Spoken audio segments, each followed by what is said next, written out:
How was your day? Maybe it was full, and still, somewhere underneath you kept count of what you had, of what someone else had, of the small distance between. There was a queen in the old Irish stories who could not stop counting either. Her name was Maeve. She had a kingdom, a husband, gold enough to bury a hall, and one missing thing kept her awake. If today left you almost content, she would understand. So settle in. Let the day's counting set itself down for a while. I'll take you back to a lamplit room, a low bed of furs, and a quiet argument between two people who loved each other, the argument that began a war. But first picture a river. A young man stands alone in the cold water. Behind him, all of Ulster sleeps under a strange sickness. In front of him, an entire army has stopped, because of one boy. One after another, the army's champions come to the water. One after another, they do not come back, and far behind the lines, in her chariot, the queen watches a single boy hold back everything she brought. Here's the question I want to leave with you. Maeve had everything a queen could count, so why would she march an army across Ireland to take one animal that was not even hers? Some things we want are not really about the thing. The bull was a bull, but it was also a number she could not make even, and a number that will not come even can keep a person marching long after they should have stopped. We've all wanted something like that. Not because we needed it, because not having it felt like being one step behind. That feeling is older than you think. Tonight, it wears a crown. This is what we do here. Every week, one old story, one quiet night. Something that happened long ago and still, somehow knows something about you. So get comfortable now. Adjust your pillow, find your warmth. If you drift off before the end, the old queen won't mind. The Irish nights were long and made for sleeping through. This is only the beginning of her story. The longest war, the loneliest ford, the two bulls at the end, that's all still ahead. But not tonight. Tonight, just this. If tonight feels like somewhere quiet to land, subscribe. We'll be here next week. Another story, another night like this one. Now back to the lamp, and the bed, and the count. They lay together in the warm, dark Maeve and Ailill, king and queen of Connacht, and it began the way these things often do, with one small light remark that was not really light at all. It's a good thing, Ailill said, easy and warm, to be the wife of a wealthy man. He meant himself. He meant her good fortune in him. And Maeve went very still in the firelight. She did not raise her voice. She rarely needed to. I was great, she said, before I ever knew you. My father gave me a province. I chose you for what you brought to me, not the other way around. Maybe you know that small fire. When someone you love says a kind thing, and inside it, without meaning to, they make you smaller, and something in you decides, quietly, to prove them wrong. Then let us count, she said, everything you own against everything I own, cup for cup, ring for ring, herd for herd. And we will see husband whose wealth is the greater, and Ailill, still smiling, agreed. Neither of them knew that a count begun for pride in a warm bed on an ordinary night would empty the byres, raise an army, and send a young man alone to a cold river. But that is tomorrow. Tonight, they only begin to count. So they began first the small things. They sent servants for their wooden cups and their drinking horns, their finger rings and bracelets and brooches, and they laid them out on the bed between them, by lamplight, one for one. And they were equal. Every ring she owned, he owned its match. Every horn of his had a twin of hers. Ailill smiled at that. Maeve did not. To her, equal was only another word for not yet one. So they sent for more. Their fine clothes dyed crimson and blue and green, their stores of wool and linen, and these too came out even. The servants carried, and the night wore on, and nothing tipped the scale. This is the part the old story lingers on, and I think it knew why. Because the counting itself was the trap. The more evenly it came out, the more Maeve needed one thing, anything, to fall on her side alone. Then they went outside the walls, to the things that truly measured a person in that old world. The flocks of sheep on the hills, the horses in the paddocks, the pigs in the oak woods, and still match for match. And then the cattle. In old Ireland, cattle were not just cattle. They were wealth itself, wealth that walked and bred and could be counted on the hoof. The greatest measure of a king. the truest scale of all. All day the herds were driven past and tallied, cow for cow, bull for bull. The sun crossed the sky, and still the count held even, maddeningly even, as if the world itself refused to let her win. And then there, among Ailill's herd, a bull, not just any bull. A great white-horned beast with a silver sheen to his hide, head held high above all the others, prouder than any animal had a right to be. His name was Finnvenach, the white-horned, and here's the thing that turned the knife. He had not been born in Ailill's herd at all. He had been born in Maeve's. He had been her calf, hers. But a bull, the old stories say, would not be ruled by a woman. So when he grew, he had crossed the field on his own 4 legs and gone to live among the king's cattle instead. Imagine that. The finest thing you ever raised, choosing to stand on someone else's side of the wall, not stolen, not lost, just gone of its own will. There is a particular ache in that. Maeve felt all of it. So the count was finished. And it was not even after all. Ailill had one thing she could not match, the greatest bull in Connacht. And it had once been hers. That was the worst of it, that it had once been hers. She did not sleep that night. She lay in the dark and turned it over. One bull short, one animal between her and being the equal of any king in Ireland. And somewhere in those small hours, she made a decision. She would find another bull. Not just a bull, the one bull in all of Ireland that could stand against the white-horned. And by morning she knew exactly where he was. She had always known, really. Far to the east, in the wooded land of Cooley, in the province of Ulster, lived a bull that no song could exaggerate. The Don, the brown bull. They said 50 boys could ride his back, and he would not feel them. His belly cast a shadow at noon. His bellow could be heard across 3 valleys. He was the equal of the white-horned in every way, and the opposite of him in color. Dark where the other was pale, as if the two had always been meant to meet. Now Maeve was not yet thinking of war. Not yet. She was thinking of borrowing. A queen with her wealth could surely strike a fair bargain. So she called her chief envoy, a man named Mac Roth, and sent him east.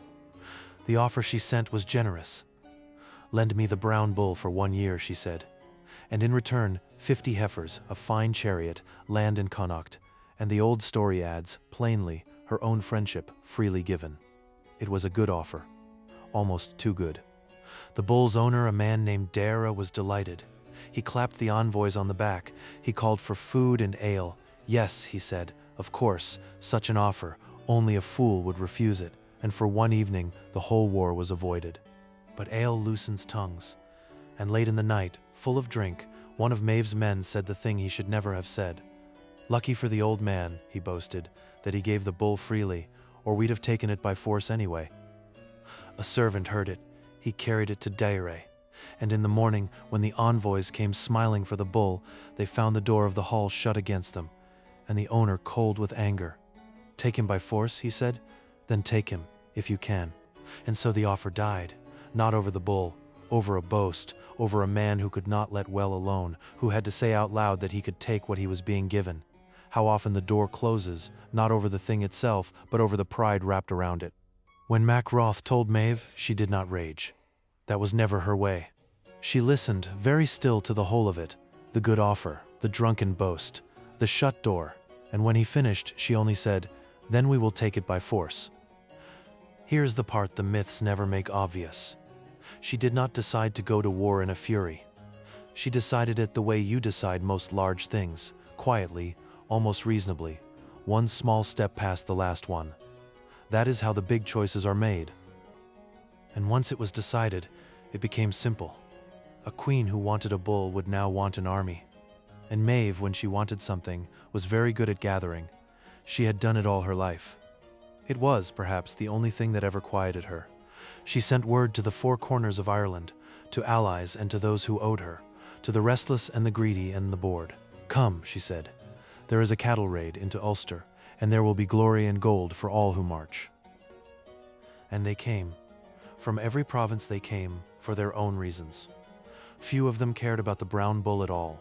They cared about plunder, about names made in battle, about following a queen whose certainty was its own kind of fire. Among them came an old giant of a man with a gray-red beard to his chest and a sword longer than most men were tall. Fergus, once a king of Ulster himself, now in exile, living in Maeve's court, with a grudge against his own people that ran very deep. Fergus knew Ulster, every road, every ford, every hidden way, that made him priceless to Maeve. But he had also raised, long ago, a boy in Ulster he loved like a son, and that boy was now the only thing standing between Maeve and the bull. Remember that for later. And then there was Ailill, her husband, the man whose careless words had begun all of this. He came too, of course, with his own warriors, his own pride, and his great white-horned bull penned safe at home, the very thing she could not match. Picture them all in the great camp the night before the march. Thousands of fires, the smell of smoke and horses and wet wool. A whole province's strength gathered to settle account made one night in a warm bed. And at the center of it, her. This is the moment to truly see her, not the queen of legend, the woman, standing among more men than most of us will meet in a lifetime, having raised them all herself, and still, underneath counting, still one bull short. There is a kind of person who can fill a whole valley with fires and still feel a small empty place at the center of their chest. Maybe you've met one. Maybe, on some nights, you are one. The old story does not judge her for it. It just watches. Before they marched, there was one more thing to settle. A war needs more than men. It needs a reason men will follow, and Maeve knew how to give them one. She walked among the captains and made promises to each, the thing he most wanted. Gold to the greedy, land to the landless, glory to the young.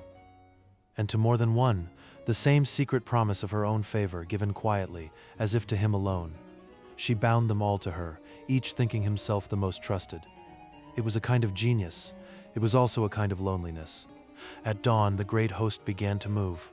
Picture it, the earth trembling under thousands of feet, chariots creaking, spears like a moving forest, and the smell, wet leather, crushed grass, cold iron, rising off an army that filled the road from one hill to the next.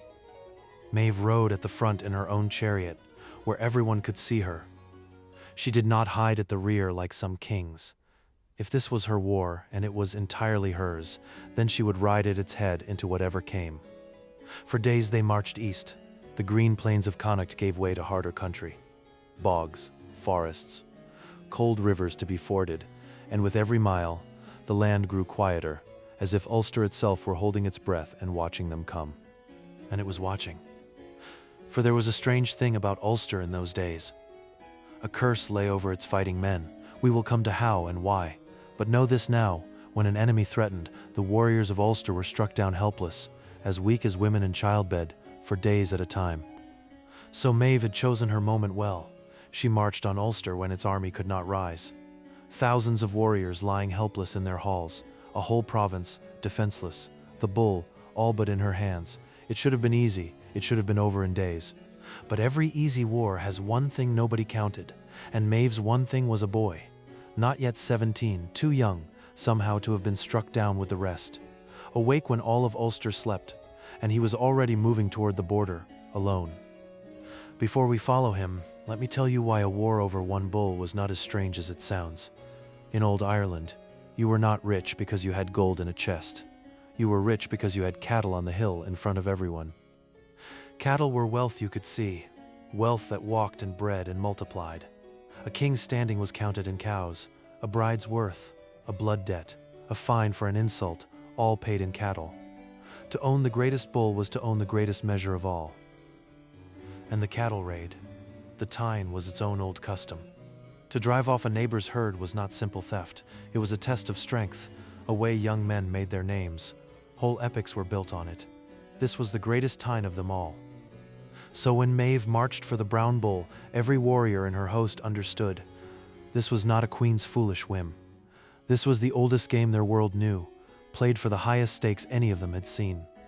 The bull was wealth and honor and proof all in one dark hide. Keep that in your mind as the story goes on. When you hear a war over a bull, it can sound small. It was not small to them.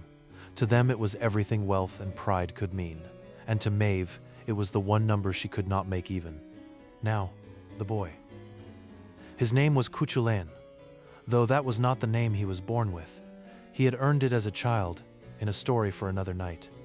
17 years old, the greatest fighter Ulster had ever raised, and the only one awake. When word reached him that Maeve's host had crossed into Ulster, he did not run to wake the sleeping warriors. He knew the curse held them fast, so he did the only thing left to one boy against an army. He went to slow them down, himself, alone. First, he left them a warning. At a place where the army would pass, he cut a young oak with a single stroke of his sword, bent it into a ring with his bare hands, and carved on it, in the old script, a challenge: pass this if you can, but not without single combat. The army found it and stopped. The druids read the marks, and Fergus, who knew the boy who had made them, went pale, because there was a law in their world, an old binding law, and this ring had just invoked it against an entire host. The law of single combat. At certain crossings at the fords of rivers, an army could be held by one champion if that champion demanded it. Each day one of theirs must come down to the water and face him alone, and no one could pass until that fight was done. Think of what that meant.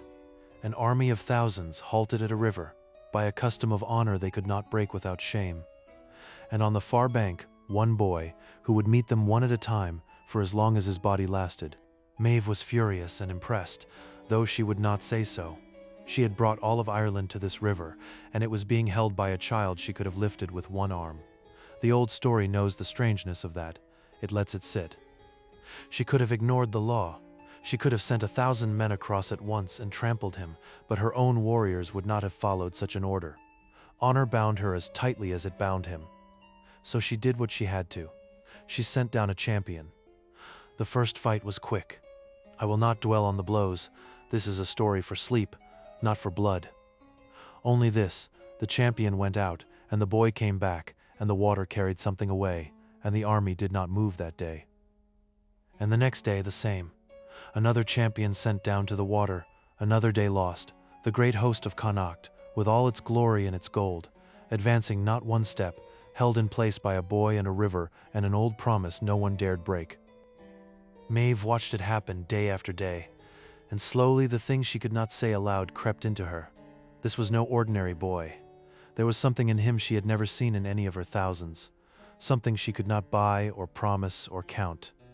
She tried to deal with him the way she dealt with everything. She sent messengers across the water with offers: riches, land, a place at her side. The same promises that bound 1,000 men. He listened politely and then he said no. That was the thing she could not understand. Everyone wanted something. She had built her whole life on that truth, but this boy wanted nothing she had. He was not defending the bull. He was not defending Maeve's gold or his own gain. He was defending his home because it was his. That was all. For Fergus, every one of those days was its own quiet torment, because he knew the boy in the water. He had watched him grow. And now he sat in the enemy camp, eating the enemy's bread, while the child he loved bled to hold a river against him. At night, in secret, Fergus would slip down to the water, not to fight, to talk, to tell the boy which champion would come next, what tricks to watch for. A traitor to Maeve's cause, perhaps, but to him it was the only loyalty he had left. This is the part of the old story that I love most, and it is easy to miss, that even in the middle of a war, in the heart of the enemy camp, an old man's love for a boy could not be marched over. Some things do not answer to a queen's command. The days became weeks, the summer wore on. Maeve's great army, which was meant to win in a week, sat camped at a river deep in enemy land, dwindling, restless, watching one boy hold the only door. And the bull was still ahead of them, somewhere in the woods of Cooley. So Maeve made a choice that revealed exactly who she was. If she could not get past the boy quickly, she would go around him. While he held the ford, she took a band of her own and slipped away through the woods to hunt the brown bull herself. She would not wait for the war to be won the proper way. She never waited well for anything. If the thing she wanted was in the woods, then into the woods she would go and take it with her own hands. That was always her answer, to reach out and take. And deep in the forest of Cooley, in a clearing of broken saplings, she found him. The Don, the brown bull, bigger than any story had warned her. A wall of dark muscle and steam, with horns like plowshares and small black eyes that fixed on her without fear. There he was, the one number she had crossed a kingdom for, the thing that would finally make her count come even, close enough almost to touch, and looking at him, she felt, not triumph, something quieter. the strange emptiness of finally seeing the thing you have wanted for so long. Maybe you have felt that too. You chase a thing for years, you finally stand in front of it, and instead of the joy you imagined, there's only a quiet question. Was it ever really about this? Maeve did not let herself ask it. She gave the order. Take him. The brown bull did not go willingly. Of course he did not. He was the equal of the white-horned, and the white-horned had walked away from Maeve too. But there were many of them, and ropes, and goads, and at last the great beast was turned bellowing toward the west. His bellowing carried for miles across the valleys, down to the ford, where a tired boy lifted his head at the sound and understood, all at once, that the thing he was bleeding to protect was already being driven away behind him. But he could not leave the ford. If he left it, the whole army would pour across, so he stayed and held his post, and let the sound of the bull grow fainter in the west. Sometimes holding your ground means watching the thing you fought for slip away. He stayed anyway. Maeve had her bull. Driven west toward Connacht under heavy guard, the prize was hers at last. By every measure she understood, she had won. The count would come even now, the brown against the white. So why, riding back through the trees, did her chest feel no lighter? She told herself it was tiredness. The long campaign. The boy at the ford still unbeaten. But somewhere underneath she knew. The bull in front of her was already, in some quiet way, not enough. There would be something after this. There always was. That was the wound she could not name. We will leave her there a moment. At the edge of the wood, with everything she wanted and the strange weight of it. Because back at the ford, the long single combat was building toward the day that would break even Cuchulain's heart, and it would change the war. For Maeve had one more card to play against the boy. The champions she had sent so far were strong men but strangers to him. Now she would send someone who was not a stranger at all. The one fighter who might match Cuchulain because he had trained beside him. His name was Fer Diad. As boys, he and Cuchulain had learned the arts of war together, far away, under the same teacher. They had eaten from the same dish, slept under the same cloak. They loved each other like brothers, and Maeve knew it. That was exactly why she chose him. He refused her, at first. He would not fight his brother, so she did what she always did. She offered and promised and pressed and shamed until at last he could not refuse without losing everything he was. And he took up his shield and walked toward the ford, sick at heart. We will follow him there tomorrow. The morning Fer Diad came to the ford was bright and cold. Cuchulain was already in the water when he saw, on the far bank, a man he knew, and his shield arm dropped, just a little, before he caught it, because some enemies are harder to face than any stranger. They did not fight at once. They talked first, across the water, the way old friends do who have not met in years. Do you remember our teacher once said? Do you remember the feasts? The two of us against the world. And for a while it was almost as if no army watched at all. But the army did watch, and Maeve had made sure Fer Diad could not turn back. So at last the talking stopped. There was nothing left to say that would change anything.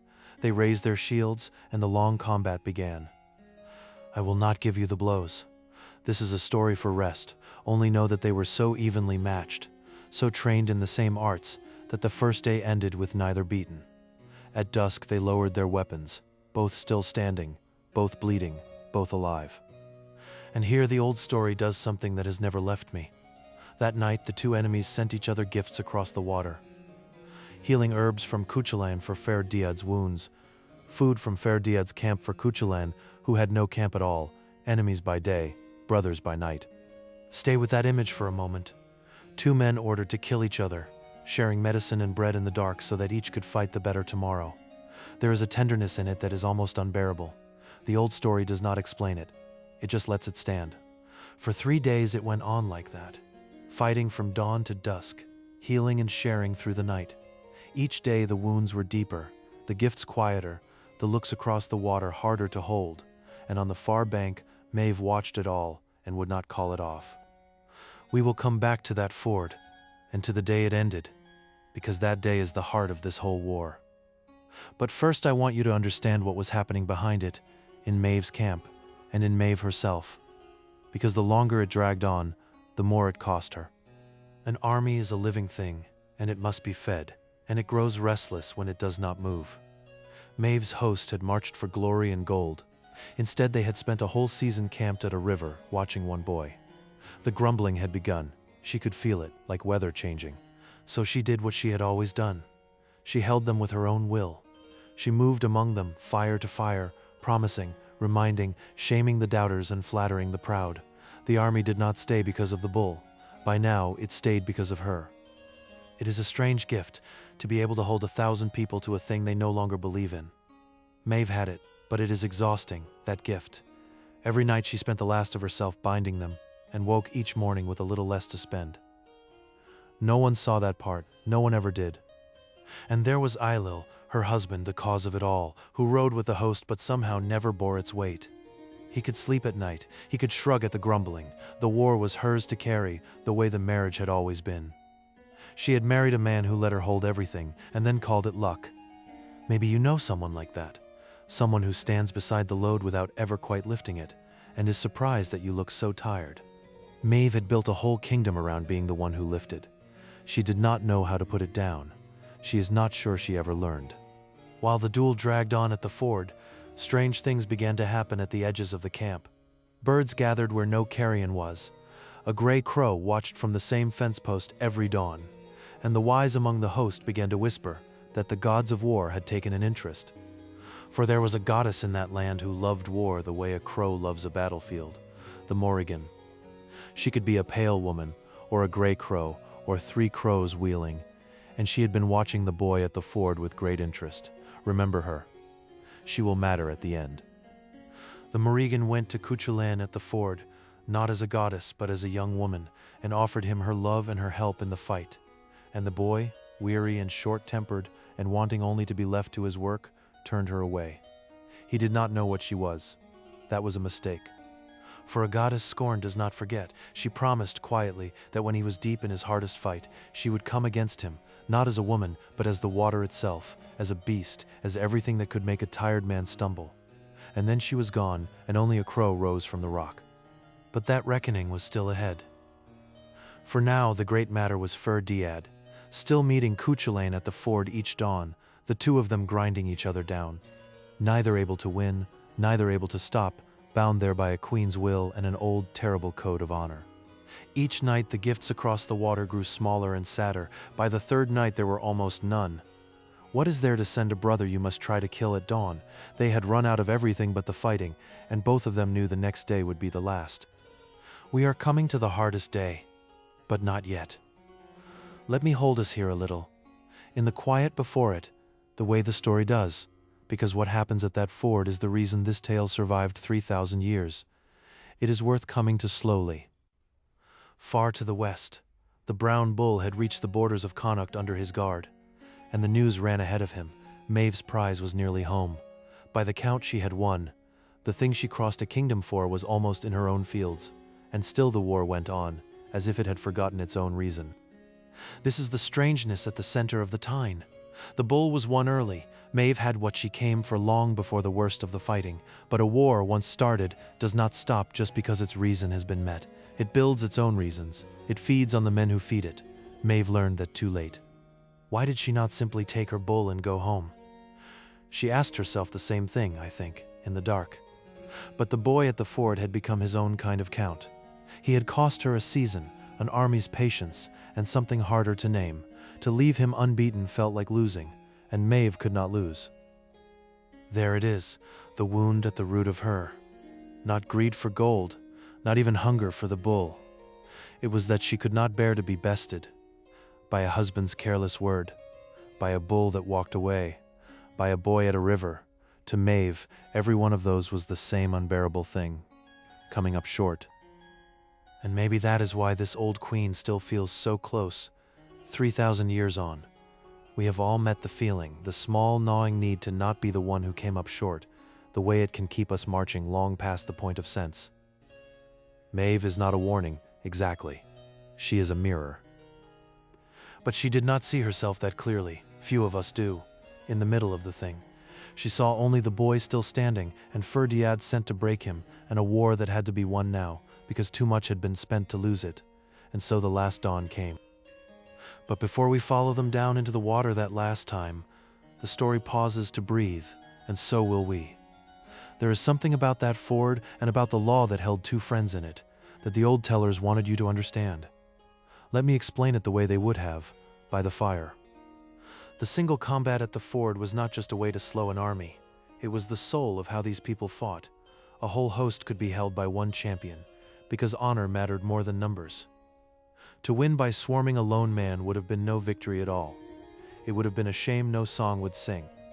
It is a strange and beautiful thing about that old world, that an army's strength could be checked by something you cannot see or weigh, a code, a sense of what was fitting. Maeve, who counted everything, was held in place by the one thing she could not put on her scale, and it held even her. We will come back to the last dawn now. Cuchulainn in the water, weary past words. Fur Diad on the far bank, sick at the thing he had to do. The two armies silent.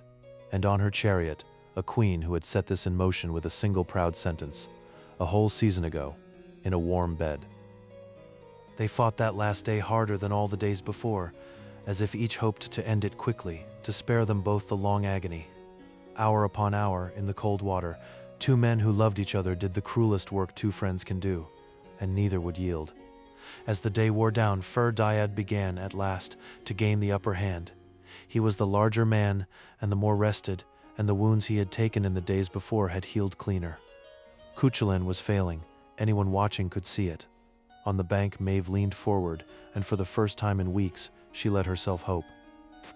But Cuchulainn had one last thing. A weapon his teacher had given only to him, never to Fur Diad, a barbed spear called the Gay Bolg, terrible and final, that no shield could stop, and no friendship should ever have to meet. He had not wanted to use it. Against this man, above all, he had not wanted to. I will not show you the blow. This is a story for sleep, and some moments are kinder left in shadow. Only this: when it was over, the great champion Fur Diad lay still in the water, and Cuchulainn, the victor, did not raise his arms or shout. He waded to his fallen brother and gathered him up out of the river. He carried him to the bank, to his own side, the Ulster side, so that his brother would not lie among the strangers who had sent him to die. And there, with the two armies watching in silence, the greatest warrior in Ireland sat down in the mud and wept like the boy he still was. This was the victory Maeve had wanted. The defender of the ford, broken at last, not in body but in heart.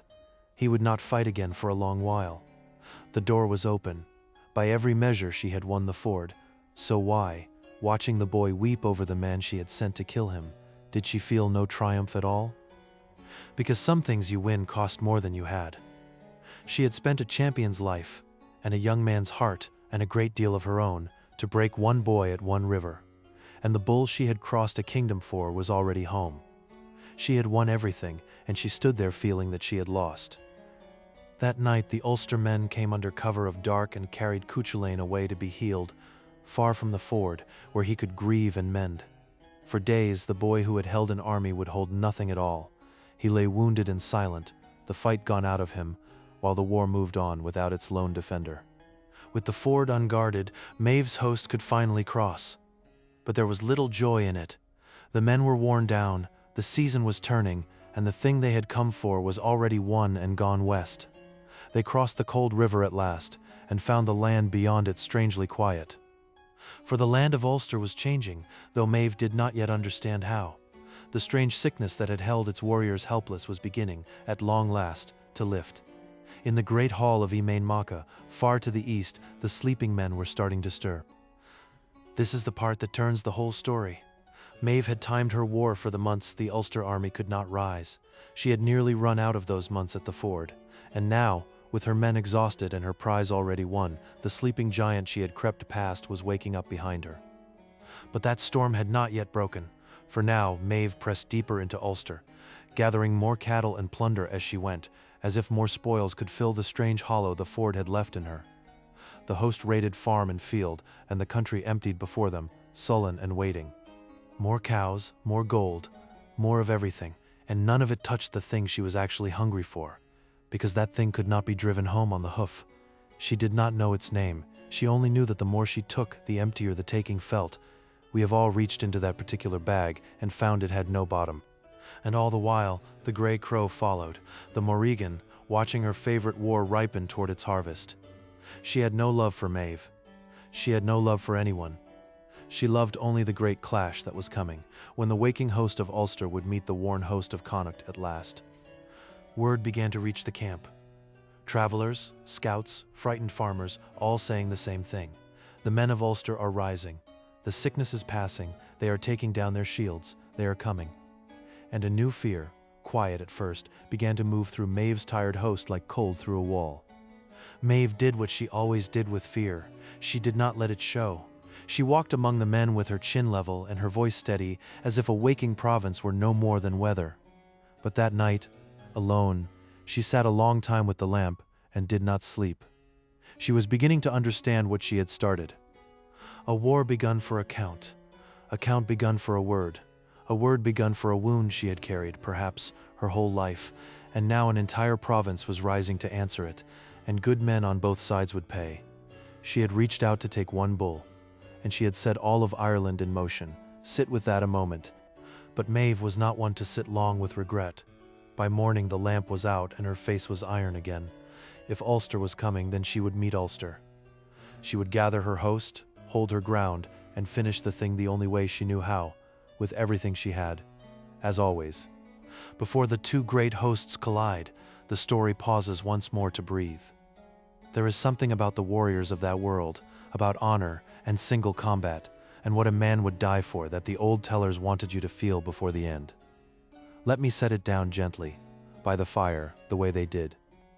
In the old Irish world, a warrior's life was measured in honor, not in years. To die well defending what was yours was worth more than a long life lived small. That is why Cuchulainn stood alone at the ford, not for the bull, for the simple unbending truth that this was his home, and he would not let it pass cheaply. And the law of single combat held even kings and queens. It said, your numbers do not make you right. Send your best one at a time, and let honor decide. It was a way of keeping war human, of letting one brave soul matter against 1,000. The old people prized that. They built their greatest tale around it. Foster brotherhood, too, was sacred. Boys raised and trained together were bound for life, closer than blood. That is why Fir Dyad's death cut so deep on both banks of the river. Maeve had used a sacred bond as a weapon, and even her own warriors who feared her were quietly horrified by it. And the gray crow that followed the host, the war goddess in her feathers. She was not evil, as we use the word. She was war itself made into a person. The old people did not pretend battle was clean. They gave it a face and a hunger and a pair of black eyes that watched and waited. The Morrigan was simply truth, with wings. Hold all of that as we go on. Honor worth more than life, a bond worth more than victory, a war with a hungry face of its own. The old people knew these things in their bones, and they wove them into the story of a queen who learned them too late. Now back to the field, and the two hosts about to meet. The host of Ulster came at last. Not the few stricken men Maeve had crept past, but the whole waking strength of the province. Thousands of warriors, fresh from their long sleep and furious at the raid that had been worked upon them while they lay helpless. The earth shook with their coming. At their head rode Conchobar, the old king of Ulster, and around him the great champions of the province, names that had slept while one boy held the ford alone. They had heard, by now, what Cuchulainn had done, and they came not only to drive Maeve out, but to be worthy of him. Maeve drew up her host to meet them on the open plain. The two armies faced each other across the flattened grass, and for a long moment neither moved. You could feel it, that silence before a storm. Thousands of breaths held at once. The whole season of marching narrowed down to this single field. And then, before the lines could close, a single huge figure rode out from Maeve's side into the empty middle ground. Fergus, the exiled king of Ulster, who knew every man on the far bank, who had once worn that very crown. He rode out to face his own people, and the whole field went still to watch. We will follow Fergus into that terrible meeting tomorrow, what it cost him to raise a sword against the people he was born to, and the strange mercy he found there. For the war is far from over, but the field is set now, and the storm is about to break. Rest here, at the edge of it, while it gathers. When the fighting did come, it came like a river breaking its banks. I will not walk you through the blows. This is a night for rest, not for the clash of iron. Let it be enough to say the two great hosts met on that plain, and the ground that had been green became something the old poets only spoke of in hushed words. Through it all, Maeve did not hang back. She fought from her chariot at the heart of her host, her spear bright, her voice carrying over the din, rallying her men where the line bent. Whatever else she was no coward. She had started this war herself, and she would stand in the worst of it herself. But courage is not the same as winning. Her host was worn thin by the long campaign, and the men of Ulster were fresh and full of fury. Slowly, then faster, the line of Connacht began to bend and buckle and give ground. Maeve felt it the way you feel a floor begin to tilt beneath you. And then into the failing battle came the thing she had half feared since the ford. Word ran down the line, Cuchulainn is healed. The boy is coming. The single defender who had held them all season, mended now and terrible with grief, was riding to join his people in their hour. And the men of Connacht heard it, and their hearts failed. There is a moment in every losing fight when the thing breaks, when fear becomes flight. For Maeve's army that was the moment. The line did not bend now, it broke. Men turned and ran for the west, throwing down shields, and the great host she had gathered with such care came apart in her hands like wet wool. This is the part that shows you who Maeve truly was. With her army in flight and her war lost, she did not run first and fastest, as many a king would have. She turned her chariot, and she held the rear herself, covering the retreat of the men who were abandoning her cause, so that more of them might live. Stay with that, because it matters. The woman who began a needless war out of wounded pride was also the woman who stood last on the field to shield her people as they ran. Both were true. People are not one thing. Maeve least of all. The old story holds her whole and asks us to do the same. And it was in that desperate rearguard that the war's strangest mercy came. For the one warrior who could have ended Maeve there and then was Cuchulainn himself, and he came upon her in the chaos, unguarded, at his mercy. The boy she had hunted all season, the queen who had broken his heart at the ford, face to face at last. He could have struck, by every right of war he could have. But Cuchulainn did not kill women, even this woman, even the one who had cost him everything. He held his hand. He would not be the kind of victor that made him, and so he let the Queen of Connacht go free, to flee west with what was left of her broken host. What did she feel, fleeing west with her life given back to her by the very boy she had tried so hard to break? The old story does not say, but I think it was the strangest defeat of her life. To be spared by your enemy is its own kind of reckoning. It is a debt no count can settle. So the war on the field was lost.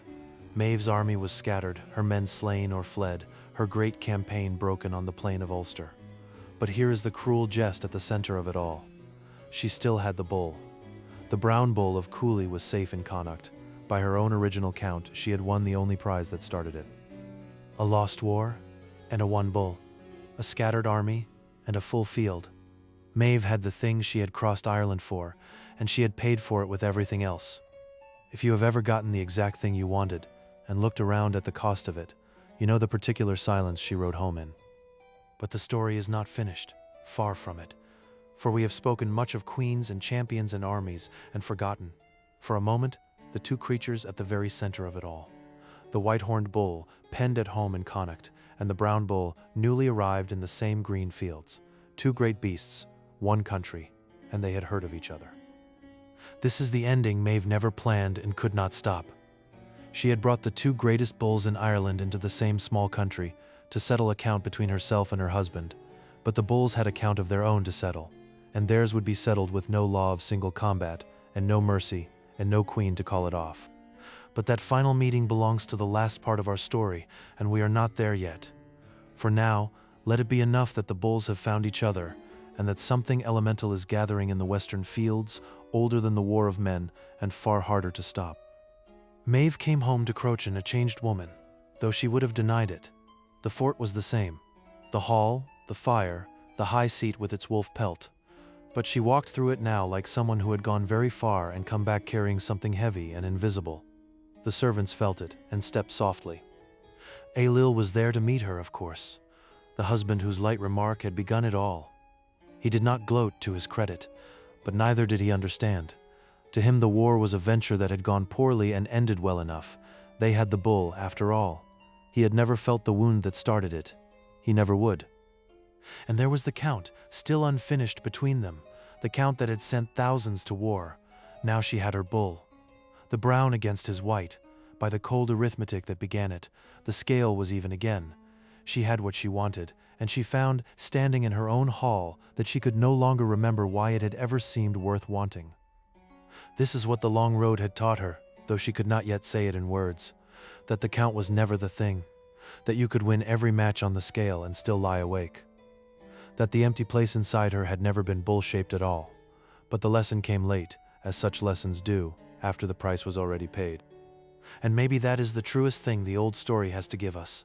Not a moral exactly, just a quiet recognition that most of what we chase so hard is never really the thing itself, and that the wisest among us are simply the ones who learn it a little sooner and pay a little less. But Maeve was not finished, and neither is her story. There was still the matter of the two bulls gathering toward each other in her own fields, and there were years yet to come in the life of the warrior queen, years the old tellers remembered, and that we will visit before the night is through. For now, though, the great campaign was over. The army was home, or scattered, or buried. The ford was quiet, and in the green fields of Connacht, two enormous shapes drew slowly closer across the grass, drawn by something neither beast nor man could name. The story had one more reckoning to come. Word came to the hall that the bulls had begun to bellow at each other across the fields. All night the sound rolled over Crochin, deep as thunder underground, two great voices answering each other in the dark. No one in the fort slept. They lay listening to the war of men give way to a war much older. Maeve listened too, awake in the dark like all the rest, and I wonder what she made of it. The two bulls she had brought together, calling to each other across her fields, hungry to meet. She had wanted them in one country. Now she had it, and the having of it sounded, in the night, like thunder that would not stop. By morning the bellowing had stopped, and the silence was worse. Herders came running to the hall with white faces. The bulls had found each other in the night. They had met at last on a bare hill between the fields, and what was happening there, the herders said, no one dared go close enough to see. We are nearly at the great meeting of the bulls, the strange, sorrowful end the whole war had been building toward all along. But it deserves its own telling, slow and whole, and so I will hold it for the next part of our night. Rest here a moment, in the hush after the bellowing, before the last reckoning. While the bulls fought their slow war on the hill, the people of Connacht counted the cost of the human one. So many fires that would not be lit again, so many places at the table left empty. A whole season of young men spent for a count made one night in a warm bed. The land was quiet with it. And Maeve walked among her people in those days, and saw it. The empty doorways, the lowered eyes. She had ridden at the head of the host into glory, and now she walked through the harvest of it. A queen must see what her wars reap. Maeve made herself see all of it. It was, perhaps, the beginning of her changing. She did not weep in front of them. That was not her way, and they did not expect it of her. But at night, alone, she let the lamp burn low and sat with what she had done, not to punish herself, just to hold it honestly, the way you hold a stone you cannot put down. And that too was new in her. For all her hardness, Maeve was capable of learning. That is what makes her more than a lesson. She does not simply fall and stay fallen. She marches and overreaches and loses, and then, slowly, stubbornly, she begins to understand, as we all do, if we are lucky and if we are willing to look. But all that lay ahead. For now, the bulls were still locked together on the distant hill, and the whole country waited to learn how their slow elemental war would end. And it is to that hill, and that ending that we turn now, the heart of the whole long tale, drawing at last to its close. For a day and a night, the two great bulls fought on the hill, and no one could part them. The brown and the white, the dark and the pale, matched in size and matched in fury, locked horn to horn with the whole weight of Ireland's two greatest beasts behind every push. They fought across the whole of the country. The old story says the bulls ranged so far in their struggle that they tore up the land itself, and that places all across Ireland still carry names from that wandering war. The spot where this fell, the ford where that was lost. Two beasts redrawing the map with their fury. And at the last, on a far hill at the close of the second day, it ended. The brown bull of Cooley, the Dawn, was the stronger. He broke the white horn at last, and the great pale beast that had once walked away from Maeve fell, and did not rise. The brown stood alone on the hill, the victor in the falling light. Maeve had her answer at last. Her bull was the greater. The count she had crossed a kingdom for came down, in the end, on her side. The brown had beaten the white. She had won after all of it. The war, the ford, the broken army, the empty doorways she had, by the only measure she had ever trusted, finally won. And it meant nothing. She knew it, standing on the ridge in the dusk. The thing was won, and it was hollow, and the winning had cost a whole season of lives. The count had come even, and the evenness was ash in her mouth. But the bull's own story was not done either, for he had won, yes, and we will see, tomorrow, what his winning cost him. Rest now. The brown bull had won, but a creature can win a fight and still be ruined by it. The Don had fought for 2 days and a night across the whole of Ireland against an equal. When the white horn fell at last, the brown stood over him, and the standing was almost more than he could do. He turned in the falling dark and began the long walk back toward Cooley, toward his own country in the east, the only home he had ever known. The story says he wandered, dazed and dying, carrying the broken body of his rival upon his horns, scattering it across the land as he went.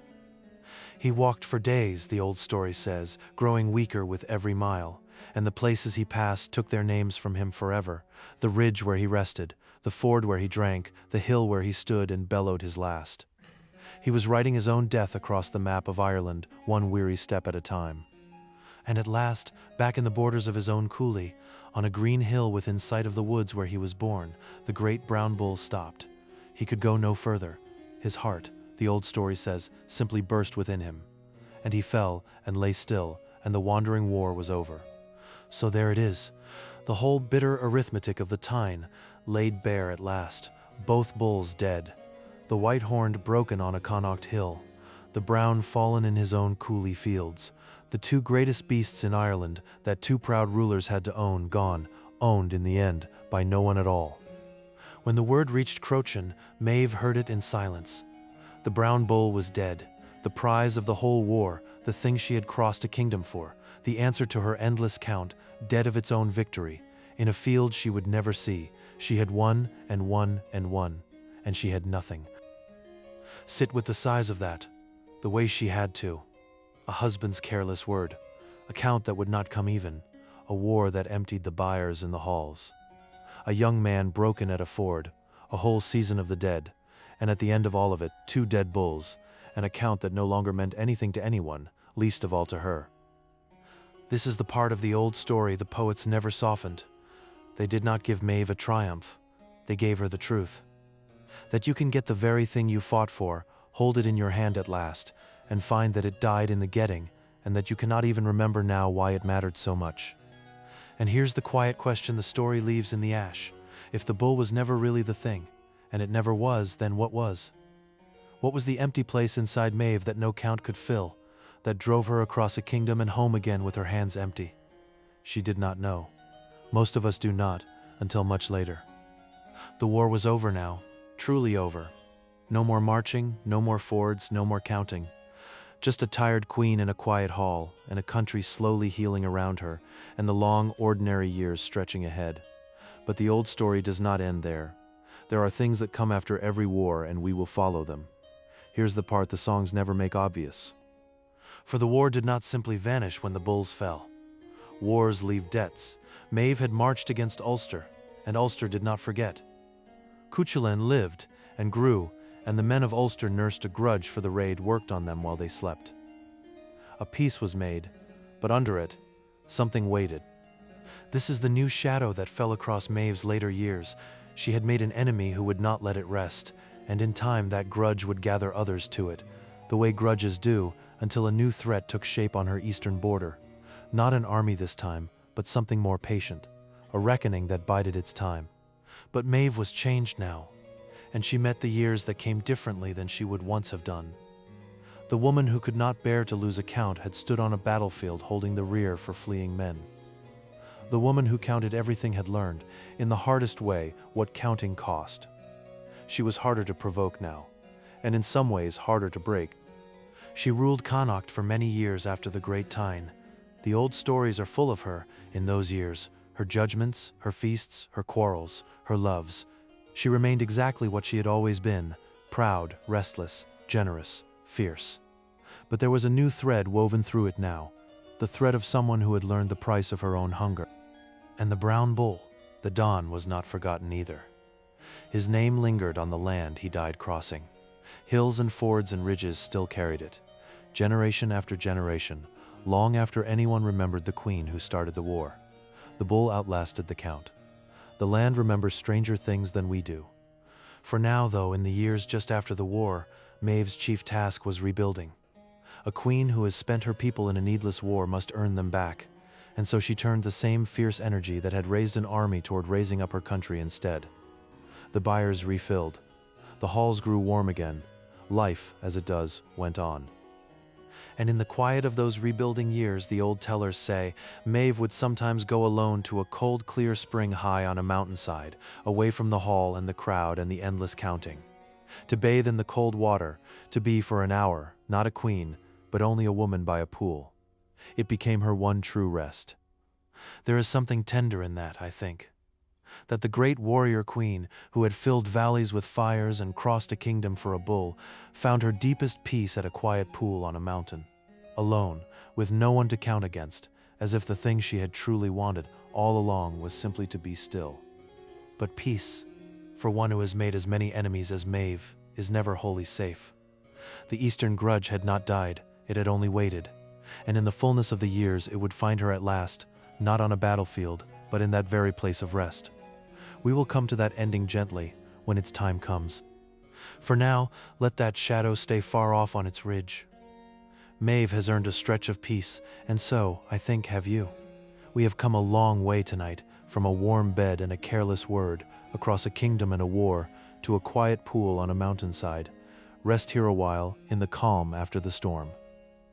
In those later years, Maeve and Ailill ruled on together, the careless husband and the fierce queen, bound by the same strange marriage that had begun the whole tale.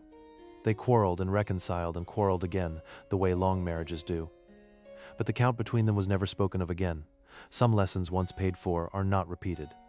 And Cuchulainn, the boy who had held the ford and spared her life, passed out of her story into his own. He had a great destiny ahead of him, full of glory and sorrow, that the old tellers gave whole nights to. But that is a tale for another fire. For Maeve, he remained the one she could never buy and never beat, and was glad, in the end, not to have killed. Fergus, too, the giant exile who had ridden out against his own people, lived on in Maeve's court, carrying his divided heart. He had betrayed Ulster for love of her cause, and betrayed her cause for love of a boy. He belonged in the end, fully to neither. Such is the lot of the exile. The old stories treat him gently, and so will we. So the great players of the Tyne scattered, each to their own ending, as the players of every great story do. And Maeve outlived most of them, ruling her green western kingdom through the long quiet years, growing old, growing, if not soft, then perhaps a little wiser. The fire in her never went out. It only learned at last to warm instead of burn. And here we come to the strange still heart of who Maeve became. The hunger never left her entirely.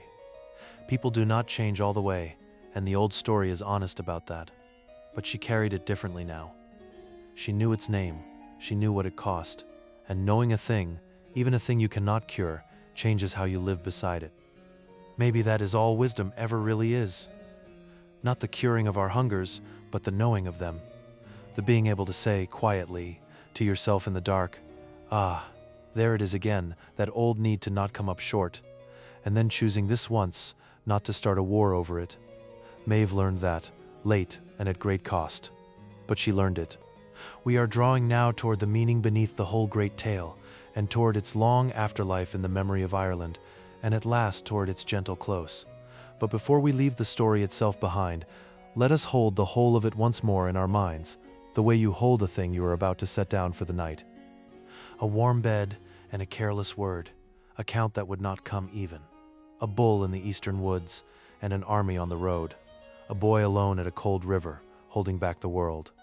A friend sent to break him, a battle lost, a life spared, two great beasts dead in distant fields, and a queen, at the center of it all, learning what her hunger cost. That is the Tyne Bo Cuailnge, the cattle raid of Cooley, the greatest of all the old Irish tales. And at its center, where a hero might have stood, the old people placed instead a queen, proud, flawed, fierce, and fully human. They were not afraid of her. They simply told the truth about her. And the truth, it turns out, is what lasts. We will sit in the part of our night that comes next, with what all of this means: the bull, the count, the hunger, the cost. And then we will follow Maeve's long shadow down through the centuries to see how a queen became a mountain. But for now, simply rest. The story is told. The hardest part is behind us. What remains is gentle. The years after the Great War were long and, for a time, kind. Connacht healed. The herds grew fat again on the green plains, and Maeve, who had crossed a kingdom for a bull, settled into the slower work of ruling well, which is harder, in its way, than any war. But Ireland in those days was a patchwork of proud kingdoms, and proud kingdoms remember slights. Ulster, above all, had not forgiven the raid worked upon it while it slept. The peace held, but it held the way thin ice holds, and everyone who walked upon it knew it for what it was. And there was one wound in particular that would not close. For in the long aftermath of the Tyne, the old stories say, the great defender Cuchulainn himself came at last to his own sorrowful end, and there were those who laid a part of the blame for it at Maeve's door. The grudge had a name now, and a face, and it grew. I will not tell the whole of Cuchulainn's ending tonight. It is its own long tale, full of its own sorrows, and it deserves its own quiet night by the fire. Know only this: the boy who held the ford did not live to be old, and his people remembered who had first marched against them. Stay with that. It matters before the end. So Maeve grew old beneath a lengthening shadow. Not the shadow of an army. She could have met an army. The shadow of consequence, of a debt that the years had not paid, only deferred. She had set a great stone rolling long ago in a warm bed, and great stones, once rolling, take a long time to come to rest. But do not picture her cowering. That was never Maeve. She ruled on fierce and bright through feast and judgment and quarrel, as alive at the end as she had ever been. If a reckoning was coming, she would meet it the way she met everything. Standing up, eyes open, on her own ground. And in those years she found more and more the comfort of the cold mountain spring. It became her place. When the hall grew too loud, when the old hunger stirred, when the eastern shadow pressed too close, she would climb alone to the clear pool and slip into the cold, clean water, and for an hour be no one at all. There is a deep truth in that habit, I think, that the warrior who needed to win every count found her one true rest in the one place where there was nothing to count. No husband to be measured against, no bull to be matched, no army to be held, just cold water and stone and the pale sky. Just being, at last, just being. Maybe you have a place like that. Somewhere you go to set the counting down. A walk, a window, a patch of water, a quiet room. Somewhere the part of you that always measures finally goes quiet. If you do, hold on to it. Maeve, Queen of half of Ireland, would have traded a great deal for one such place. And in the end, she found it. But the Eastern grudge knew of the spring too. That was the danger of a habit, for a queen with enemies. To go always to the same quiet places to become, in time, easy to find. And there were those in Ulster who had been waiting patiently for a long while to find Maeve alone. We are moving now toward the close of her long life, toward the strange, quiet way the warrior queen at last met her end. But the old story does not rush there, and neither will we. There is a great deal of living still in these later years, and we will move through it gently, the way you drift down toward sleep. In those years, Maeve's name spread far beyond Connacht. Bards carried the tale of the great Tyne from kingdom to kingdom, hall to hall, and wherever they went, men and women leaned closer to hear of the queen who had crossed Ireland for a bull. She was becoming, even in her own lifetime, more than a woman. She was becoming a story. It is a strange thing, to become a story while you still live. To hear, at a feast, a song about yourself, and to know that the woman in the song is already not quite you. Maeve heard those songs, and the old tellers say she would smile a little and say nothing. She knew the woman in the song would outlive the woman by the fire. And what a woman the song made of her. In the telling, her flaws became grandeur.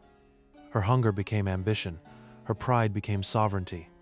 The bards did not hide what she was, but they made it vast and bright and unforgettable. They understood, perhaps better than she did, that her hunger was the most human thing about her. For that is the secret of why her story lasted. Not because she was good, not because she was wise, but because she wanted, the way we all want, too much and too fiercely, and could not always tell the wanting from the need. The bards knew their listeners would recognize her, and 3,000 years later, we still do. But legend is for the living to make. Maeve herself still woke each morning to an ordinary life, to judgments to give, to quarrels to settle, to the small endless work of holding a kingdom together. The song was grand, the days were not, and she lived the days, faithfully, as the song was sung around her. And she was, by all the old accounts, a good ruler in those years, generous to her people, fierce to their enemies, quick to anger still, but quicker now to forgive. The war had burned something out of her, and something better had grown in the cleared ground. It happens, sometimes, after a great fire. New things grow that could not grow before. There were sorrows too, of course. Old friends died. Ailil, her husband, the man whose careless word had begun it all, came at last to his own end, and Maeve buried him, and ruled on alone. The strange long marriage was over, and she found, to her own surprise, that she grieved the man more than the quarrel had ever suggested. That is the way of long bonds. We measure ourselves against the ones we love and quarrel with them and chafe at them for years, and only when they are gone do we feel the true shape of the space they filled. Maeve had spent a lifetime counting against Ailil. Now there was no one on the other side of the scale, and she felt the lightness of it as a kind of loss. And so she leaned harder on her quiet place, the mountain spring. In her grief, in her age, in the lengthening evening of her life, the cold, clear water was where she went to be whole. More and more often she climbed the green path alone, and the watchers on the far ridge marked each climb and waited and were patient. We are coming slowly to the end of her long life, but I want you to feel, first, how full that life was, so that its ending lands not as a tragedy, but as the quiet close of something complete. Maeve lived enormously. She wanted and won and lost and learned. Few of us will live so much. The ending of such a life is not a fall. It is a setting down. In those last years, the old tellers say, Maeve grew almost gentle. The hunger that had driven her across a kingdom became, in age, a kind of quiet appetite for small good things. The morning light on the water, a grandchild's laugh in the hall. The taste of bread. She had wanted the whole world once. Now she savored a single cup of it, slowly, and that perhaps was the victory she had been seeking all along. How strange and how human that we so often spend our strongest years chasing the whole world and find in our quietest ones that a single cup of it, truly tasted, was always enough. The old story does not say this aloud, it does not need to, it simply shows us Maeve, old by the fire, content at last, and lets us understand. But the shadow on the eastern ridge had not gone gentle with her. Grudges do not age into peace, the way people sometimes can. While Maeve mellowed by her fire, the old debt of the Tyne waited, sharp and cold and patient, in the heart of one who had not forgotten and would not forgive, and his hour was drawing near. His name in the old stories was Furbade, and his reason was a sorrow of his own, reaching all the way back to the war Maeve had begun. The Tyne had taken something from him, long ago, that he had never stopped grieving, and in time he learned where the Queen of Connacht went, alone to bathe, and he began to wait. We are nearly at the end now, but the old story tells it so quietly, so strangely that it does not feel like an ending at all. It feels like the last note of a long song, fading into the still air. Let us walk toward it slowly, gently, the way Maeve walked her green path up the mountain, one calm step at a time. But before we follow her up the mountain that last morning, I want to pause, the way the old tellers would, and speak of how this great tale was kept. For the Tyne is not only a story about Maeve, it is a story about remembering, about how a people hold their past across 1,000 years, and that too is part of the wonder. For a long time, the story of Maeve was not written at all. It lived only in voices. Bard taught it to bard, word by word across the generations, each one holding the whole great tale in memory alone. Imagine that. A story this vast, carried for centuries in nothing but the minds and mouths of those who loved it enough to keep it. That is its own kind of love. When you think about it, to hold a story so carefully that it survives you, to pass it on whole, to someone who will pass it on again. The bards of Ireland did that with Maeve for longer than we can easily imagine. They are the reason we can sit here tonight, you and I, and meet her at all. And then, much later, in quiet stone rooms, monks began to write it down. They bent over their pages by candlelight, copying out the old pagan tale of the warrior queen in careful ink, preserving a world they had not lived in. We owe them too. Without their patient hands, Maeve might have faded with the last bard who knew her. It is a strange and beautiful chain when you follow it back. From a queen who may once have truly lived, to the bards who sang her, to the monks who wrote her, to the scholars who studied the old pages, to a voice in the dark telling you of her now as you drift toward sleep, 1,000 years, hand to hand, all the way to this room.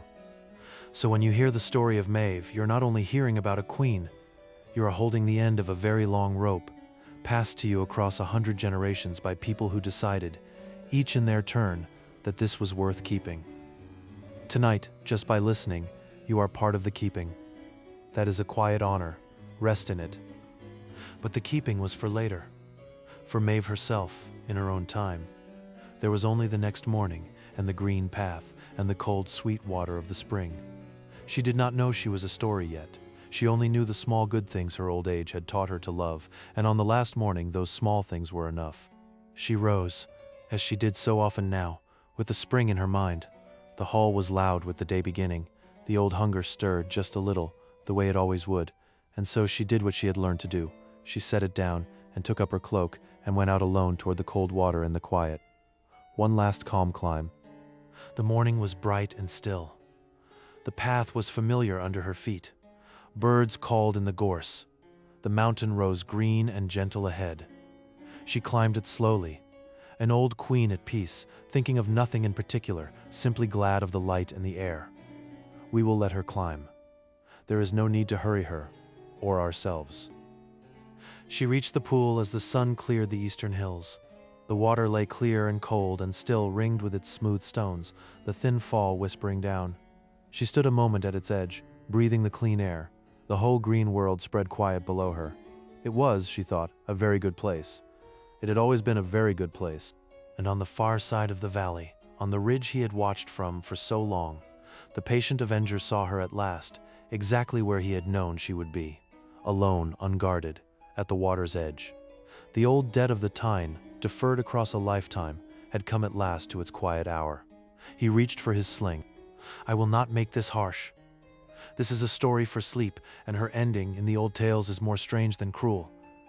Let it be enough to say that across the still valley, in that bright quiet morning, the long debt was paid. The warrior queen who had survived 100 battles met her end at her place of peace, swiftly and without fear. And so it ended, where she had been most at peace. Not on a battlefield, not in her hall, but at the cold, clear spring on the mountain, in the one place where she had finally learned to set the counting down. There is a strange mercy in that, I think, that the woman who could never rest found her rest, at the very last, in the place she had loved most. Before we follow what became of her after, for in Ireland the dead are not so easily gone, let me speak of the gods who had hovered at the edges of all of this, for the old tale was never only about people. There were powers behind it, older than queens, watching the whole of it unfold. Chief among them was the Morrigan, the Grey Crow, the goddess of war and fate, who had followed the whole tale from the first march to the last. She had loved the great clash of it. She had walked through it as a woman and wheeled above it as a bird, and she had known, long before anyone, how it would all end. The old Irish did not pretend that war was clean, or that fate was kind. They gave those forces a face and a will, and let them walk through their stories. The Morrigan was not a villain. She was the truth of it, that great struggles have a hunger of their own, and a logic older than any of the people caught inside them. And there were older powers still, behind the Morrigan, the sovereignty of the land itself, which the old people believed chose its rulers and could withdraw from them. Some say Maeve was not only a queen but a memory of that very power, a woman whose name means in the old tongue something like she who intoxicates, the land's own restless spirit wearing a crown. We will return to that idea at the very end, that Maeve may be more than a woman, may be the land's own hunger and pride made into a person. For now, hold it lightly, the way you hold a thought just before sleep, and let us go back gently to what became of the warrior queen after her quiet ending at the spring. When the warrior queen died, her people did not bury her the way they buried ordinary folk, low in the quiet earth. For Maeve was not ordinary, and they knew it. They carried her up instead to the very top of a great mountain that overlooked the whole of her western country, and there they made for her a tomb fit for a queen who would not be forgotten.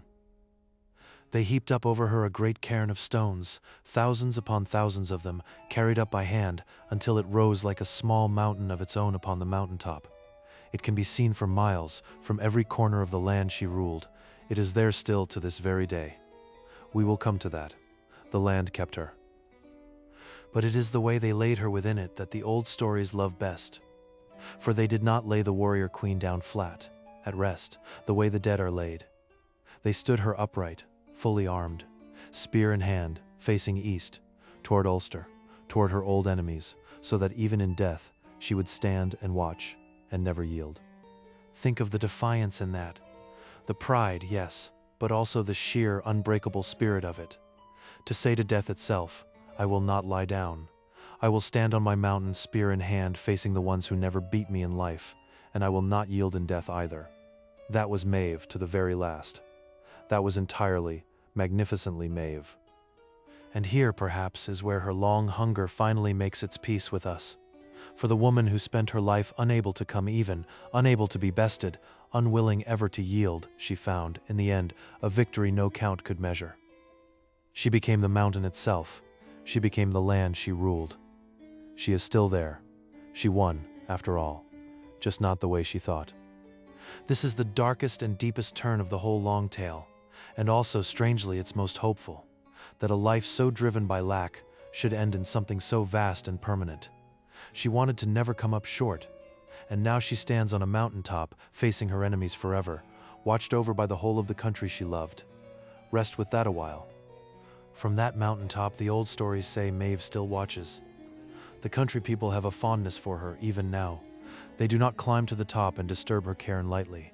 They leave her her dignity, the fierce queen standing guard over the land, 3,000 years on. There is a tenderness in that, between a people and their oldest story. And so the warrior queen passed into the keeping of the land and the keeping of the story, both at once. The woman was gone. The legend had only just begun its long life. In the parts of our night that remain, we will sit with what her story means and follow her name down the centuries to our own day. But the hard road is behind us now. What comes is gentle. Let us go back for a moment to the very beginning, to the warm bed and the careless word, and see the whole of it now from the far end. Because only from here, at the end of her life, can the shape of the whole thing finally be seen, the way you can only see the shape of a river from the top of the mountain it runs past. It began with a feeling we all know. Someone she loved made her feel, without meaning to, just slightly small, and instead of letting it pass, she reached for proof. She counted. And the counting led to a missing bull, and the bull to an army, and the army to a war, and the war to a lifetime of consequence. All from one small wound left to fester. How small the beginning, how vast the end. That is the warning folded gently inside Maeve's story, and the old tellers knew it. Not that wanting is wrong, wanting is human, and Maeve's wanting was magnificent, but that an unwatched wound can grow into something far larger than itself if we feed it instead of facing it. But there is grace in the story too, and we should not miss it. For Maeve did in the end learn. Slowly, late, at terrible cost, but truly. The woman of the cold spring was not the woman of the warm bed. She had grown. She had come to know her own hunger and to live more wisely beside it, and that even at the very end of a hard road is a kind of triumph. We do not have to be perfect to be worth remembering. Maeve was not perfect. She was proud and fierce and grasping and brave and generous and flawed, all at once, all the way through. The old people did not ask her to be good, they only asked her to be true. And because she was true, she has lasted 3,000 years. And maybe that is the gift she leaves with us tonight, as we lie here in the dark. Permission to be whole, to want and to fail and to learn and to be remembered anyway, not for being flawless, but for being fully, fiercely alive. Maeve was that. The old story honors her for it, and perhaps tonight we can honor ourselves for it too. We are nearly at the close of the story's deeper meaning, and then we will follow Maeve's long shadow into our own age, and at last toward sleep. But for now, simply rest here, at the top of the mountain, with the whole long river of her life laid out below in the golden light. It is a good place to rest. There is no hurry now. None at all. The story of Maeve is at its heart the story of a single question asked over and over across a lifetime. Am I enough? She asked it of her husband and of the count and of the bull and of the boy at the ford and of the whole world. And the world kept answering in numbers, and the numbers never satisfied her, because the question was never really about numbers at all. We ask it too, most of us, in our own quieter ways. Am I enough? And we reach, as Maeve reached, for proof, for the promotion, the praise, the possession, the win that will finally settle it. And like Maeve, we find that no proof ever quite does, because the question was never asking for proof. It was asking for peace. And peace cannot be counted. Maeve found her peace, in the end, not in winning but in stillness. At the cold spring, with nothing to count, she was finally, simply enough, not because she had proved it, but because, for an hour, she stopped asking. That is the quiet wisdom buried at the bottom of this loud and warlike tale. The peace was never on the scale. It was always in the water. So if you take one thing from her tonight, as you drift towards sleep, let it be this gentle thing. You do not have to win the count to be enough. You do not have to come even. You are allowed, like Maeve at the spring, to simply set it down. The measuring, the comparing, the proving, and rest in the water of just being. Tonight, you are already enough. The bull, in the end, was only ever a mirror. So was the count, and the war, and the boy at the ford. Each of them showed Maeve the same thing.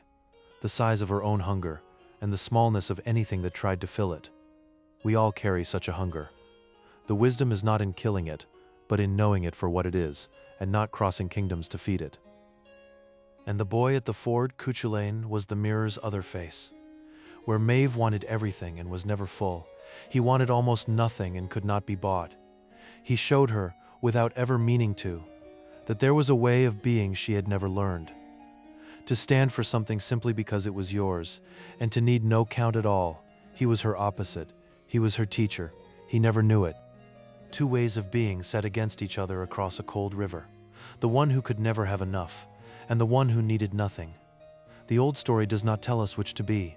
It simply shows us both clearly and trusts us to recognize ourselves somewhere between them. Most of us live there, somewhere between the queen and the boy. The tale knows it. It does not judge. There is one more symbol worth holding before we leave the meaning behind. The two bulls themselves, dead in distant fields. The brown and the white, both magnificent. Both fought over, both in the end destroyed by being wanted too much. The thing two people had to possess was the very thing their possession killed. That is the oldest warning in the world, told in hide and horn. How often the thing we grasp too tightly breaks in our hands. The bull, the prize, the person, the win, held with an open hand, it might have lived. Clutched, fought over, demanded, it was destroyed. The old story does not lecture, it simply lays the two dead bulls before us, quietly, and lets the lesson settle as gently as snow. That is the heart of what the Tyne has to give us, not a rule but a recognition of our hunger and its cost, and the quiet peace that waits on the far side of letting go. We have sat with it now, the deep meaning of the tale, and so we can begin, gently, to leave it and to follow Maeve's name down the long centuries into our own time. For Maeve did not stay buried in her cairn and forgotten. Quite the opposite. Her name traveled, it outlived her kingdom, her language as it was then spoken, even the religion of the people who first told her. The warrior queen became one of the most enduring figures in all of Irish memory. The woman was gone, the legend walked on, and is walking still. She slipped, over the centuries, out of history and into folklore, and then into something even older and wilder. The country people began to whisper of a fairy queen, a queen of the other world, beautiful and dangerous and bright. Some say she became the model for a queen of dreams in the poets' tales. The hunger, perhaps, never left her, but it changed into something like magic. And so a woman who may once have truly walked the green plains of Connacht became, across 3,000 years, a queen of war, a queen of the land, a queen of the fairy hosts, a queen of dreams. Each age remade her in the shape of its own longing. That is what the greatest stories do. They hold still at the center and let every age see itself in them. We will follow those many faces a little further, in the last full part of our night, into the poems and the place names and the living memory of Ireland, all the way down to the great cairn that still stands on its mountain today, but that is for the part that comes next. For now let the legend rest, glowing softly, while you rest too. It is worth pausing here near the end, to wonder whether Maeve was ever a real woman at all. The honest answer is that no one knows. Perhaps a great queen of Connacht truly lived, long ago, and the bards remembered her. Perhaps she was always a goddess of the land, dressed by the storytellers in a queen's cloak. Perhaps she was both, woven together so long ago that the seam has vanished. And it does not really matter which. For whether she breathed or not, she is true. True to something deep in all of us, the hunger to be enough, the pride that will not yield, the slow, hard road toward peace. A story does not need to have happened to be true. Maeve is as true as anything the old people ever knew. Truer, perhaps, for being a little bit of all of us. We are coming now to the last stretch of our story before sleep. We have walked the whole long road with her, from the warm bed to the cold spring, from the careless word to the great cairn on the mountain. There is little left to tell, and what remains is soft. Let your breathing slow. Let the bed take your weight. The hardest part is far behind us. Think back, if you like, as you lie there, over the whole of the journey. The two gold cups, side by side. The white bull walking away. The boy alone in the cold water. The two great beasts on the hill. The cold, clear spring. The cairn on the mountaintop, facing east forever. So many images carried to you across 3,000 years, just for tonight. And of all those images, let the one you carry into sleep be the gentlest. Not the war, not the ford, but the cold, clear pool on the green mountain, in the soft morning light, where a restless queen finally learned to be still. Picture it. The quiet water, the pale sky, the whole green world below, and rest there, with her, a while. We have only a little of the night left now. In the parts that remain, we will speak softly of how Ireland still remembers her, and then say our gentle good night. There is nothing more to brace for. The story has given all it came to give. What remains is only quiet, and rest, and the slow drift down towards sleep. Before we leave the deep old world behind entirely, let us bow once more to the powers that watched over it. For the Irish told their tales among gods, and we should honor them, gently, before we go. There were the powers of war, and of the land, and of fate, and they ran beneath the whole story of Maeve like a deep river under green fields. The Morrigan, the Grey Crow, war and fate together, who followed the whole tale and knew its end. She was not cruel, she was honest. The old people's way of admitting that struggle has a hunger of its own, older than any of us. To name her was to make peace with a hard truth. The Irish were brave enough to name her. We can honor that bravery tonight. And the sovereignty of the land itself. The old belief that the green country was alive and chose its rulers and could love them or turn from them. Maeve, some say, was that very spirit, walking in a woman's shape. The land's own pride and hunger and beauty made flesh for a while, before returning to the hills and the rivers and the stones. It is a beautiful old idea that the land is alive and chooses, that a country can have a spirit, fierce and proud and hungry, that walks among its people as a queen. Whether or not we believe it as the old people did, there is something in it worth keeping, a reverence for the land, a sense that it is more than soil. The Irish never quite let go of that. Perhaps we should not either. So we take our leave of the old gods gently, the crow of fate, the spirit of the land, thanking them for watching over the tale, and over the people who first told it. They asked for no worship from us tonight, only perhaps that we remember. And we have. Now let them fade softly back into the green hills, and let us turn towards sleep.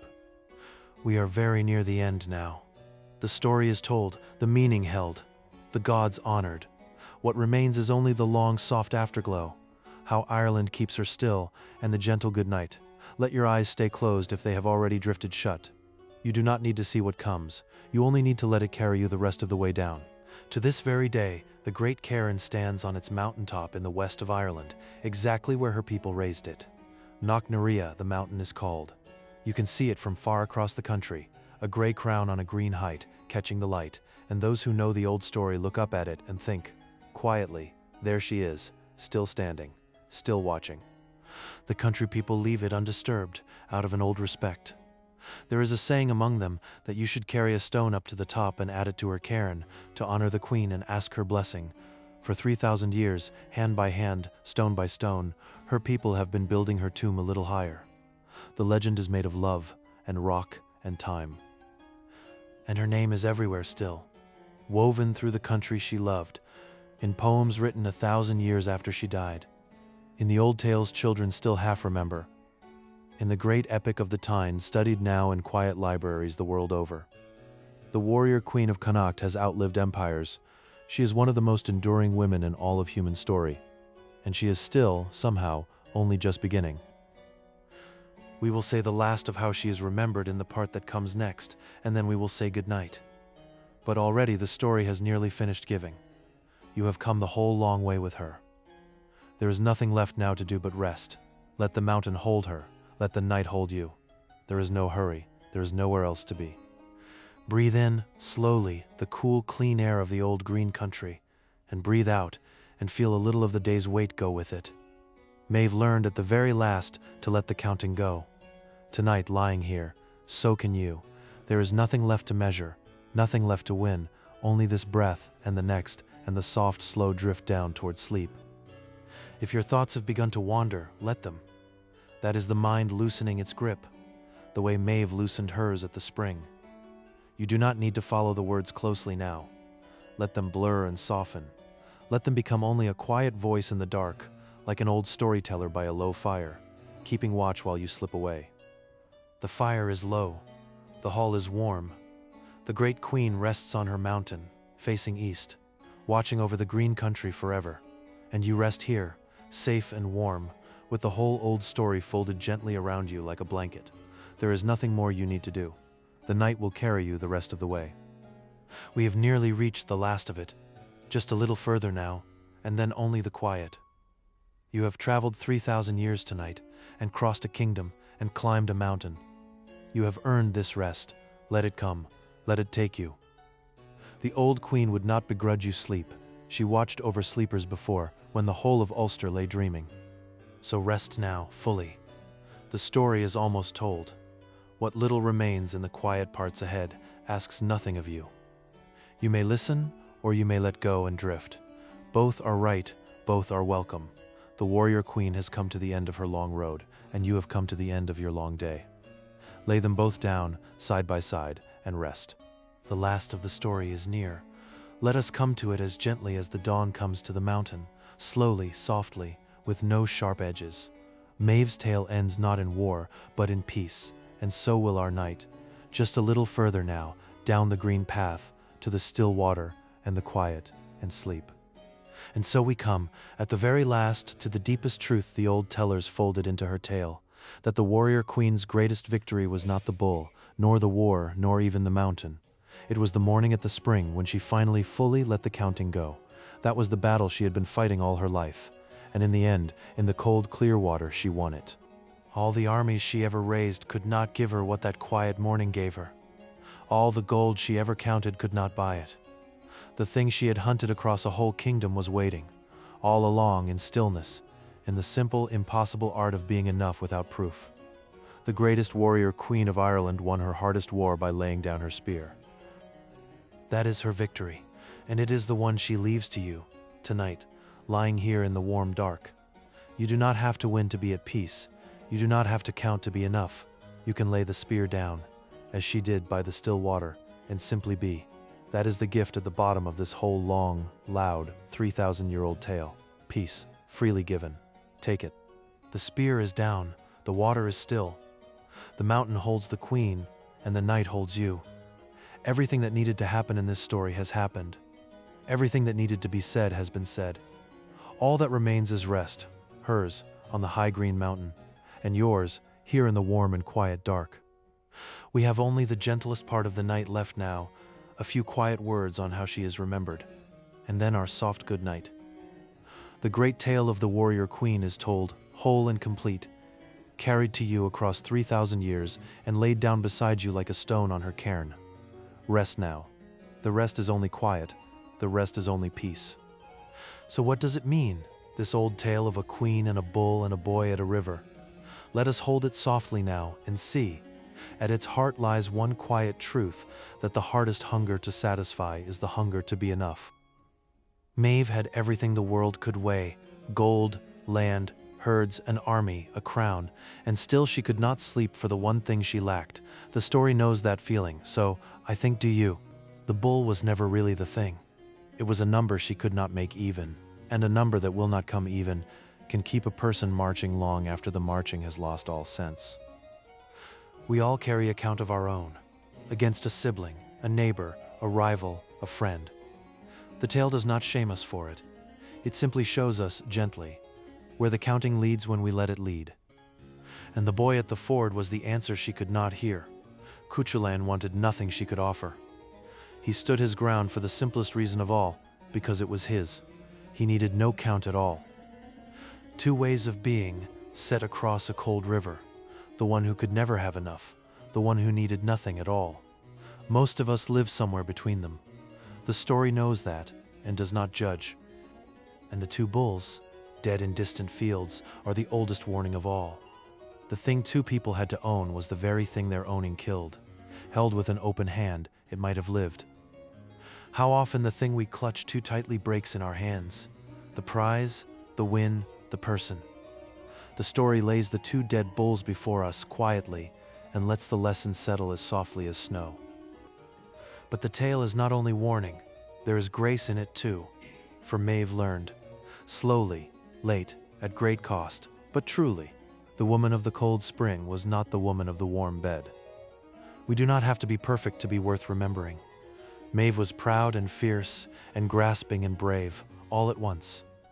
The old people did not ask her to be good, they only asked her to be true. And because she was true, she has lasted 3,000 years. That is the gift she leaves us. Permission to be whole, to want and fail and learn and be remembered anyway. At its deepest, her story asks a single question over and over. Am I enough? She asked it of the count, the bull, the boy, the world, and the world kept answering in numbers that never satisfied. We ask it too, in our quieter ways, and we reach, as she reached, for proof. But the question was never asking for proof. It was asking for peace, and peace, it turns out, cannot be counted. Maeve found her peace not in winning, but in stillness. At the cold spring, with nothing to count, she was finally enough, not because she had proved it, but because for an hour she stopped asking. That is the quiet wisdom at the bottom of this loud and warlike tale. The peace was never on the scale, it was always in the water, and the water was there the whole time, waiting for her to stop and step in. So if you take one thing from her tonight, let it be gentle. You do not have to win the count to be enough. You can lay the measuring down, as she did, and rest in the water of simply being. The old people who told this tale knew all of this in their bones. They did not write it as a lesson. They wove it into a story so alive that the lesson slips in quietly while you are busy loving the queen. That is the genius of the old myths. They do not argue. They show. They give us a queen and a bull and a river, and trust us to find ourselves somewhere in the green hills between. And so the meaning of it all comes down to something small enough to carry into sleep. Want gently, hold loosely, count less, and when the old hunger stirs, remember the still water on the mountain and breathe. We have held the meaning now, softly, and that is enough. In the last quiet stretch ahead, we will see how Ireland keeps her still, and then say our gentle goodnight. Rest easy. The hardest thinking is done. A woman who may once have walked the green plains of Connacht became, across 3,000 years, something far larger than herself. The warrior queen never truly died. She only changed her shape again and again. She slipped from history into folklore, and then into something older and wilder still. The country people began to whisper of a fairy queen, bright, beautiful, dangerous, a queen of the other world who ruled the hidden hills. In time the poets took her up. Some say she became the model for a famous queen of dreams in their verses, a tiny glittering sovereign who gallops across the sleeping mind and stirs us to our deepest wishes. The hunger never left her, it only turned to magic. Each age remade her in the shape of its own longing, queen of war, queen of the land, queen of the fairy hosts, queen of dreams. That is what the greatest stories do.